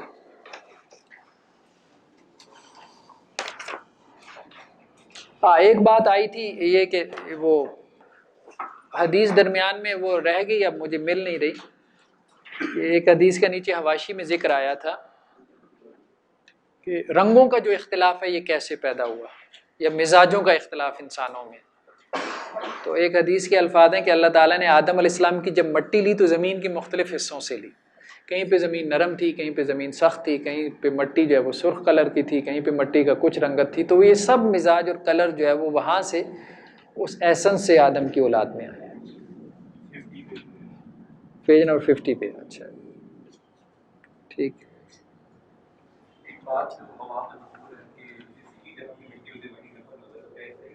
نہیں یہ نہیں، یہ بات تاریخی روایت کے اوپر آپ نے کہا کہ تاریخی روایت ہے اس کے اوپر نہیں کریں گے. مولانا مولوی کی کتاب کے اوپر 3 دن لوگوں نے اس پہ یہی اصل بتایا کہ اگر ہم وہ تاریخ مانیں تو اس سے زیادہ صحابہ کا کردار زیادہ محدود ہوتا ہے. لہٰذا اس میں بھی زیادہ اصول حدیث کے لحاظ سے فرق ہے. صاحب ہے صاحب ہے بھی اصول پہ بات ہے. تو اگر ہم نہ مانیں تو کیا صحابہ اکرام کا نہیں، ہم یہ کہہ رہے ہیں تفصیلات میں تو ظاہری بات ہے آپ تھوڑا اسٹرکٹ ہو سکتے ہیں. مجموعی واقعے کا انکار نہ کریں کہ ایسا نہیں ہوا، ٹھیک ہے. مجموعی واقعہ ثابت ہو جاتا ہے، یعنی ایک کہہ رہے ہیں نا کہ ایک بڑا ایونٹ، ایک بڑا واقعہ کہ یہ ہوا، یہ جنگ ہوئی، یہ ہوا، فلاں ہوا. اب جنگ صفین کا تو انکار نہیں نہ کر سکتے صحابہ کی عظمت کی وجہ سے. جنگ جمل کا تو انکار نہیں نہ کر. ہاں تفصیلات میں جس کا وہ زیادہ تر یہ آج کل بہت سے لوگوں نے جس کو زیادہ مشہور ہوتا ہے وہ یہی ہے کہ وہ جو زندگی کے اوپر گاڑیاں وغیرہ کو دی جاتی تھی وہ یہ کہتے ہیں. ہاں نہیں، اس کی انٹرپریٹیشن کا وہ بالکل ٹھیک ہے آپ کہہ رہے ہیں. ہاں اس کی انٹرپریٹیشن کرنی چاہیے، یعنی جو تفصیلات ہیں اس میں ضرور آپ اسٹرکٹ ہوں اور اس میں آپ اصول حدیث کو بھی اپلائی کریں، جس سے صحابہ کی جو ایک عدالت ہے مطلب مجموعی طور پہ وہ متاثر ہوتی ہو. تو وہ ہاں نہیں، یہ بات ٹھیک نہیں ہے. یہ بات ٹھیک نہیں ہے کہ وہ ایسا کرتے تھے. وہ آیات، وہ جو احادیث ہے نا ان کا ترجمہ غلط کیا جاتا ہے، اس کی ٹرانسلیشن صحیح نہیں کی جاتی. اس پہ میں نے لکھا بھی ہے، وہ ٹرانسلیشن بالکل غلط کی گئی ہے. ہمارے ہاں احادیث میں یہ بھی بڑا ایشو ہے، احادیث کی ٹرانسلیشنز پہ بڑا کام، علمی کام ہونے والا. مطلب اردو جو ترجمے ہیں، زیادہ تر مسائل جو احادیث کے اوپر اعتراضات پیدا ہوئی ہے وہ غلط اردو تراجم کی وجہ سے پیدا ہوئی ہے. اور ہمارے یہاں مکتبوں کو بس شوق ہے بس یہ کا ترجمہ شائع کر دیں، وہ ترجمہ شائع کر دیں، لیکن یہ نہیں سوچتے کہ وہ ترجمہ جب روا روی میں کرتے ہیں تو اس کے اوپر کتنے پاسبل جو ہے وہ آبجیکشنز کھڑے ہو سکتے ہیں. مطلب اچھا مترجم ٹرانسلیٹر وہ ہے نا کہ جب وہ ترجمہ کرے تو وہ یہ سوچے کہ مخاطب جب پڑھ رہا ہوگا تو اس کے ذہن میں کیا شک اور کیا شبہ. یہ تھوڑی ہے کہ اس کا یہ ترجمہ ہے تو میں اب لکھتا چلا جاؤں. اچھا جو ہے وہ خطیب وہی ہے نا کہ جب وہ تقریر کرتا ہے، لیکچر تیار کر کے آتا ہے تو اسے پتہ ہو کہ پاسبل کوسچنز کیا ہو سکتے ہیں میرے اور اس کو وہ ذہن میں پہلے سوچ کے آئے. یہ نہیں کہ آ کے کھڑا ہو جائے، بولنا شروع کر دے، آگے سے کوئی جو ہے وہ سوال کرے تو اب ہمارے ہاں یہی ہوا ہے. اور میں نے دیکھا ہے ترجمے جو ہے نا بہت بے احتیاطی سے کیے گئے ہیں. یہ گاڑی والی بات اور اس کے علاوہ اور کچھ ایسی باتیں جن میں کسی حد تک واسطیت کی ضرورت ہے، یہ محمد علی مرزا صاحب ہوتے ہیں. یہی وجہ ہے کہ ان کا کوئی عربی کا بیک گراؤنڈ نہیں ہے کبھی ایسا ہی ایسے ہی ہے، بالکل ایسے. وہ غلط فہمیاں ہیں، غلط فہمیاں بالکل. اگرچہ وہ مخلص ہوں گے، ہم کپڑے میں آتے، لیکن کئی دفعہ وہ ایسی بات کرتے تھے. نہیں، میں نے انہیں کہا ہے، انہیں ای میل بھی کی تھی، وہ خیر کہہ تو رہے تھے ٹھیک ہے. بس میرے خیال میں ان کا کیس یہ ہے کہ وہ نہیں وہ اچھا ہے ماشاء اللہ. آپ کو یہ لگتا ہے کہ ایسے لوگ اس طرح سے آگے آ رہے ہیں کیونکہ علماء دوسری طرف بھی بہت زیادہ مطلب بہت ہی تاریخ کو بہت چیز کرتے ہیں. میں ایک دفعہ بیٹھا ہوا تھا، ایک اچھے اسکالر ہے لیکن مطلب ان کے مسجد میں، تو وہ کہتے ہیں کہ سیدنا معاویہ رضی اللہ عنہ کی شاد میں چیز بتائی اور اس کے بعد کہتے ہیں کہ ان کا تو اختلاف ہے کوئی نہیں، محمد علی سے بہت چھوٹا اختلاف تھا. آپ بتائیں نارمل بندہ جب تاریخ پڑھے گا تو کچھ ہاں نہیں، بہرحال یہ بھی نہیں ٹھیک ہے، دونوں طرف سے ہی بہرحال ایگزیجریشن ہوتی ہے. تو زیادہ اس لیے بہت سارے لوگ تو سیف سائیڈ میں نکل گیا نا کہ مشاجرات صحابہ کو ڈسکس نہ کریں، صحابہ کے جو آپس کے جھگڑے ہیں، بس سیف سائیڈ یہی ہے. اس کی وجہ یہ ہے کہ ہم اس وقت موجود نہیں ہیں، درمیان میں بہت ٹائم، بہت عرصہ گزر چکا، اور اتنے عرصے میں پتہ نہیں کیا سے کچھ بن جاتا ہے. تو وہ ہم اس کو صحیح طرح سے اس کی پکچر ہمارے سامنے نہیں آ سکتی. ڈسکس نہ کریں یا اگر ہم سفر کے طور پر ڈسکس کر سکیں لیکن ہم کسی صحابہ کے اوپر تنقید کریں، ہاں یہ زیادہ صحیح نہیں ہے. ٹھیک ہے، مطلب پبلکلی ڈسکس نہیں کرنا چاہیے اس طرح سے کہ جس سے لوگ جو ہے نا وہ ٹھیک نہیں ہے. کیونکہ ظاہری بات ہے یہ تو ہے کہ وہ ہمارے لیے قرآن نے یہ تو کہا ہے نا کہ ان کی اتباع کرو، اور ان کی اتباع پہ جنت کی بشارت دی ہے. جو کچھ بھی کرو، مطلب قرآن نے ان کو کرٹیسائز بھی کیا ہے، صحابہ پہ تنقید بھی کی ہے، لیکن ساتھ ساتھ اللہ نے ان کو اپریشیٹ بھی بہت کیا. پھر وہ اللہ ہے نا، اللہ نے تنقید کی ہے.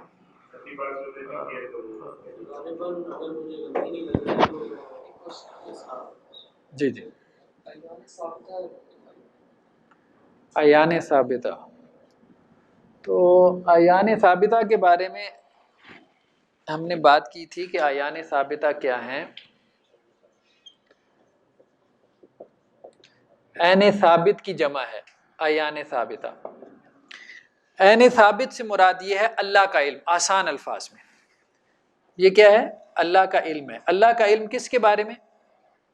مخلوق کے بارے میں. یعنی اللہ نے جب مخلوق کے بارے میں سوچا، اللہ نے جب مخلوق کے بارے میں سوچا، اللہ نے زید کے بارے میں سوچا، ٹھیک ہے، کہ زید کو پیدا ہونا چاہیے. تو اللہ نے جب زید کے بارے میں سوچا تو زید کے بارے میں اللہ کی جو سوچ ہے اس کو ہم عین ثابت کہہ رہے ہیں. یہ ایک عین ثابت ہے. پھر اللہ نے بکر کے بارے میں سوچا تو یہ دوسرا عین ثابت ہو گیا. پھر اللہ نے زمین کے بارے میں سوچا، یہ تیسرا عین ثابت ہو گیا. پھر اللہ نے کسی جانور کے بارے میں سوچا، یہ چوتھا عین ثابت ہو گیا. یعنی اللہ نے جب کسی چیز کو پیدا کرنا ہے، ہم یہ کہہ رہے تھے کریشن کا پروسیس یہی ہے کہ پہلے سوچ آتی ہے، پھر آپ کوئی کسی چیز کو تخلیق کرتے ہیں. کیا یہ کہنا صحیح ہے؟ میں نے سوچا کافی بار یہ کہتے ہیں کہ یہ الفاظ استعمال کرنا ٹھیک ہے کیا جیسے اللہ نے سوچا پھر اس میں وہ چیز پیدا ہوئی؟ دیکھیں بات یہ ہے کہ اللہ تعالیٰ جو ہے اس سے پہلے کیا کہتے ہیں؟ اذا اراد شیئا، ارادہ کرتا ہے تو پھر کہتے ہیں اذا اراد شیئا یقول له کن فیکون. ارادے کے بغیر تو نہیں، ارادے کے بغیر تو اس کی تخلیق ہی نہیں ہوگی. وہ تو کوئی اور خالق پھر ہمیں تلاش کرنا پڑے گا کہ وہ اس نے ارادہ ہی نہیں کیا تو وہ چیز پیدا ہوگی، تو اس کا کریٹر کوئی اور ہو جائے گا.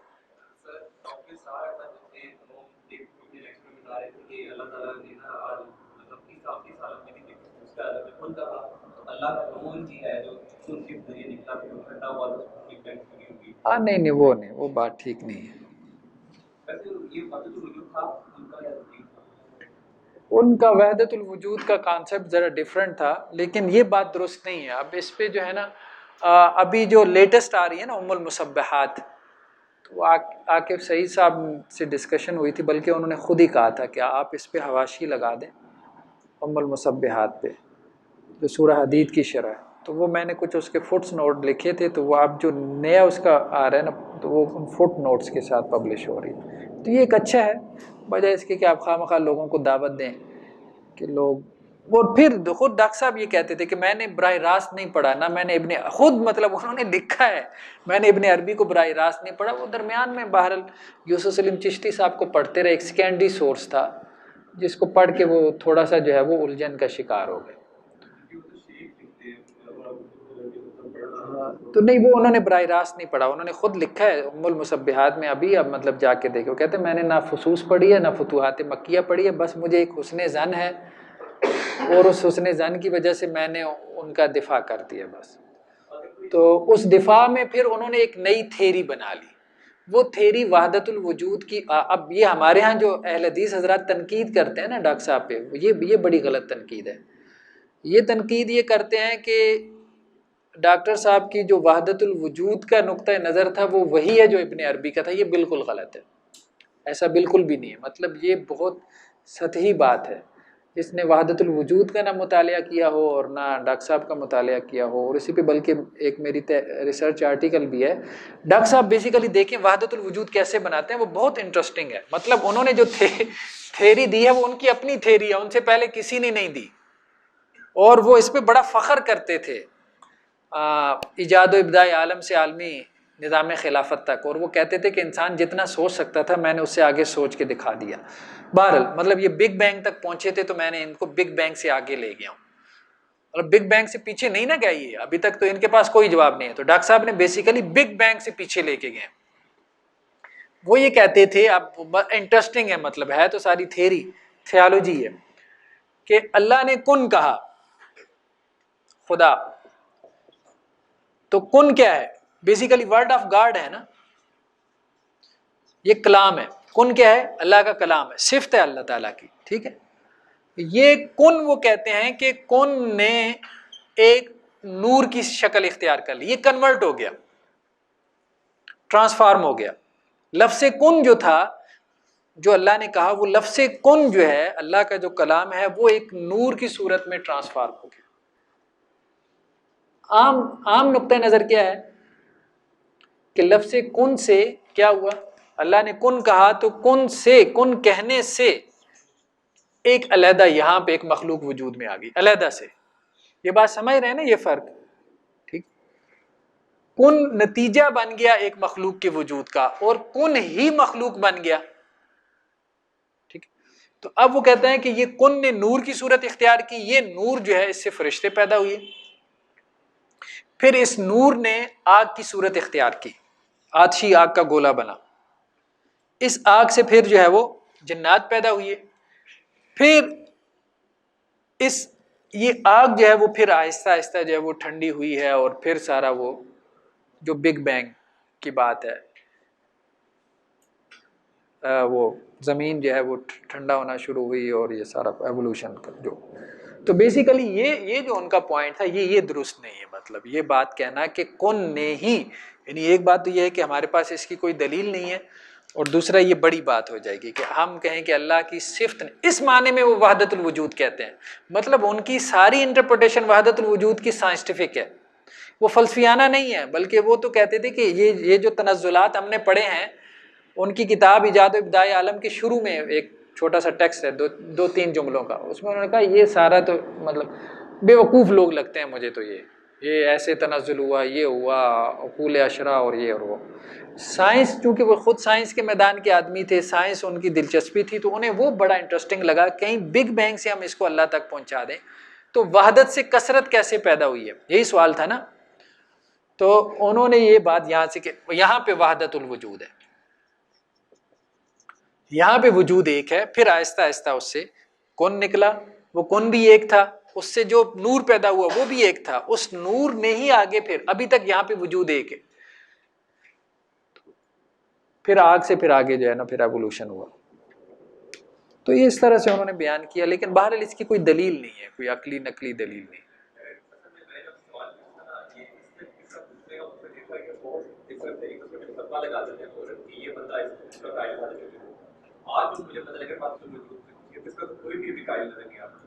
نہیں ڈاکٹر صاحب, اس وحدت الوجود وہی بات ہم نے کی تھی نا درمیان میں, وحدت الوجود کے بھائی ورژنز ہیں. ہاں, کوئی اگر کہتا ہے کہ میں وحدت الوجود کا قائل ہوں تو اس سے بندہ پوچھ لے کہ کون سے ورژن کے قائل ہوں.